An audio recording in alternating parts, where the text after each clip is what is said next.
Everyone, তোমরা সকলে কেমন আছো? আর আজকের ব্লগটা একদমই অন্যরকম হতে চলেছে। চলো তাহলে বেশি বকবক না করে শুরু করা যাক। সব মেয়েদের এই একটাই প্রবলেম, এত চুল কেন ঝরে ঝরে পড়ে যাচ্ছে। আমি তো এই তেল ইউজ করেছি, আমি তো এই তেলটা ইউজ করছি, তাহলে এত টাকা খরচ না করে ঝরে পড়া চুলের হাত থেকে মুক্তি পেতে এক চুটকিতেই বাড়িতে একটা তেল বানিয়ে ফেল। কিন্তু একটা তেল বানাতে চলেছি, তোমরা চাইলে ইউজ করে দেখতেই পারো। এই তেলটা বানাতে যা যা উপকরণ লাগবে আমি কিন্তু সেগুলো সব নিয়ে নিয়েছি। প্রথমেই কিন্তু আমি দুটো জবা ফুল নিয়ে নিয়েছি, তোমরা চাইলে 2-3টে নিতে পারো। তারপরে রসুন, বড় সাইজের পেঁয়াজ আর অল্প মেথি।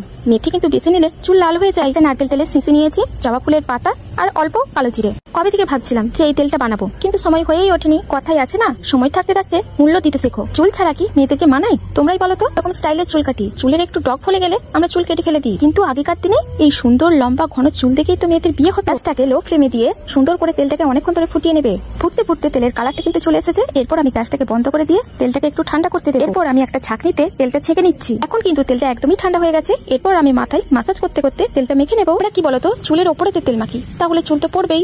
মাসাজ কেন করতে বলছি বলতো? যাতে চুলের গোড়ায় তেলগুলো যায়। দেখো আমার কিন্তু তেল মাখা প্রায় হয়েই গেছে। এরপর চুলটাকে সুন্দর করে একটু গুটিয়ে নেবো। 10 থেকে 15 মিনিট চুলটা গুটিয়ে রাখার পর তুমি যেই শ্যাম্পুটা ইউজ করো সেটা দিয়ে চুলটা ধুয়ে নেবে। এই তেলটা তুমি সপ্তাহে 2 থেকে 3 দিন মেখে দেখো, রেজাল্ট তুমি নিজেই পেয়ে যাবে। এটা কেউ যদি ইউজ করে থাকো অবশ্যই কিন্তু আমাকে কমেন্ট করে জানিও। আজকের মতো বাই।